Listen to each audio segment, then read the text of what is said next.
What is a differential equation? Where do they come from? How do you solve them? In this introduction to differential equations, I'm going to focus on one of the simpler classes of these so-called differential equations called separable equations. I actually want to begin with the solution to one of them first, namely exponential growth. Exponential growth is something that we see all around us in nature. One example of this is, well, a pandemic. This is the graph of coronavirus cases outside of China leading up to March 10th. And this is a period before countries were trying different social distancing techniques. And as you can see, the number of cases is well modeled by an exponential curve. But why exactly is it exponential growth and not just some other type of growth that gets larger as time goes on, like, for example, quadratic growth or cubic growth? And why would the spread of coronavirus be similar, for example, to the growth of money in your bank account? Here I imagine I have $100 to invest, 5% interest for 20 years. Well, the growth of the amount of money in your bank account, if it's compounding continuously, is also given by an exponential curve. So what I want to do in this video is try to describe the so-called differential equations that are going to govern this kind of exponential growth. So what is a differential equation? Well, it's an equation, but what you're allowed to have in the equation is rates of change of the variable or derivatives of the variable. The derivative of y is equal to, in this case, 3 times y. A normal equation might relate an independent variable and a dependent variable, but it wouldn't have derivatives in them. A more complicated example could look something like this. It might have second derivatives, first derivatives, the dependent variable y and the independent variable t all mixed together. So I'm going to specifically focus on the top one. The derivative of y is some multiple k, previously written 3, but it could be any number, multiplied by y.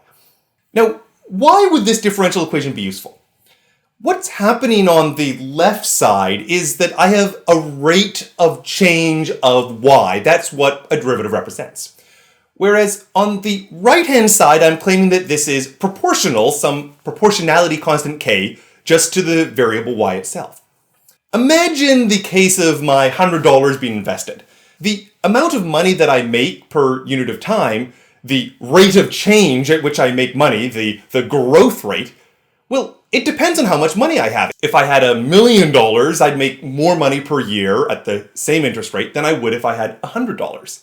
So the idea is that the rate of change is therefore proportional to the amount that you actually have. If you start with more, you get a higher rate of change. Or consider the case of the growth rate of a virus. If one person is infected, they may go and infect, for example, 3 other people in some unit of time. So the growth rate of the infection, the number of new cases you're going to get per unit of time, is just a multiple of the number of infected cases you have already. So the point of this differential equation is that it captures the idea of growth rates being proportional to the amount that you have, and that relationship is something that we see very often. So now I want to manipulate this equation. The first thing I'm going to do is I'm going to divide out by this value of y. I'm doing this so that on the left-hand side I have the derivative of y and something that depends on y. And on the right-hand side, there is nothing that depends on y. Then I'm going to go along and I'm going to take the integral with respect to t of both sides. So the integral of 1 over y prime dt is equal to the integral of k dt. I'm always allowed to do the same thing to both sides of an equation, and therefore I'm going to integrate both sides of this equation. Now for the left term, let me make a substitution. I'm going to define the differential dy to simply be the derivative dy dt multiplied by the differential dt. That is, I will write this as 1 over y dy. This differential dy is just defined to be what you would get from chain rule, the y prime dt. The reason I've done this is that the left integral can now just be thought of some function of y integrated with respect to y, whereas on the right I have some function, just the function k, integrated with respect to t. If I then evaluate those two integrals, 1 over y integrates to the logarithm of y, and the value of k integrates to kt. Because these are indefinite integrals, I'm going to add a plus c on the right-hand side. I could have had 2 different plus c's, perhaps a c1 and a c2 for each of the integrals, but I'll just combine them into this single plus c on the right-hand side.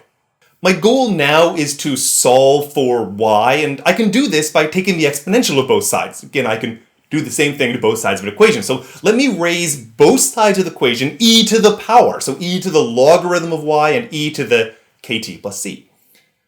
On the left, this is just going to cancel out and be the absolute value of y. And on the right, well, e to the kt plus c. And then finally, I'm going to do a little bit of trickery here with that plus c. The first thing I note is that e to the kt plus c, I could separate it and write as an e to the c out the front and then multiplied by the e to the kt. But e to the c is just, well, some other constant. And so I'm going to replace e to the c with the constant a. And if I allow a to be negative or positive, that reflects the fact that I had an absolute value, which could be plus or minus as well. And we even allow the constant a to be equal to 0 because if you went to the original differential equation and took the derivative of 0 is equal to k times 0, that would have satisfied it as well. So in the end, I have this y as a constant a times the e to the kt. So I call this a solution to the differential equation. Y equal to a e to the kt is a solution to it.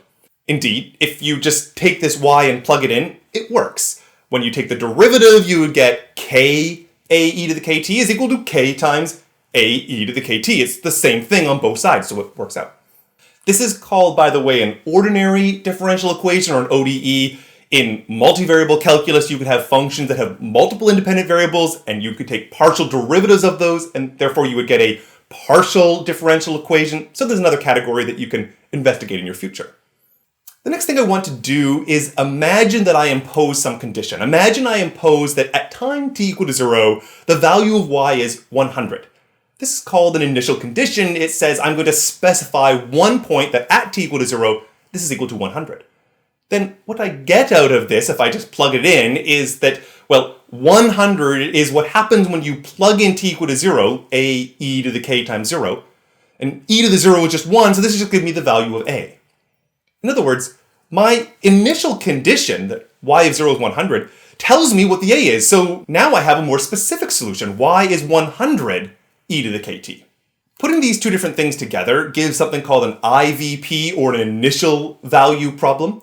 An initial value problem is when I have a differential equation together with an initial condition that y of 0 is some specified value, y naught. And what we've managed to derive is that the solution to that differential equation is that y is this constant y naught e to the kt. So solving this equation is where the exponential growth formulas come from. You begin with a very reasonable relationship that the rate of change is proportional to the quantity, which seems reasonable whether it's the growth of a virus or the growth in your bank account. And then solving that differential equation led to this particular solution, the exponential growth. We can do the same basic idea for more general separable equations. Consider, for example, the following. I want to have a rate of change, dy dt, is equal to a specific form. This is a class of ordinary differential equations. It's the specific form where it can be written as a function of t on the top and a function of y on the bottom, exactly like that. Well, if it is of this specialized form, then I can just basically do what we did before. So the first thing I can do is I can move the g of y over. That means that on the left, I only have y and y prime appearing, and on the right, I only have t appearing.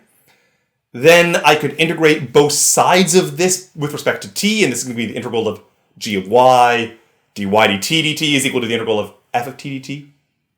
Making the same definition that dy is going to be the dy dt dt, I get now an integral in terms of y on the left and an integral in terms of t on the right.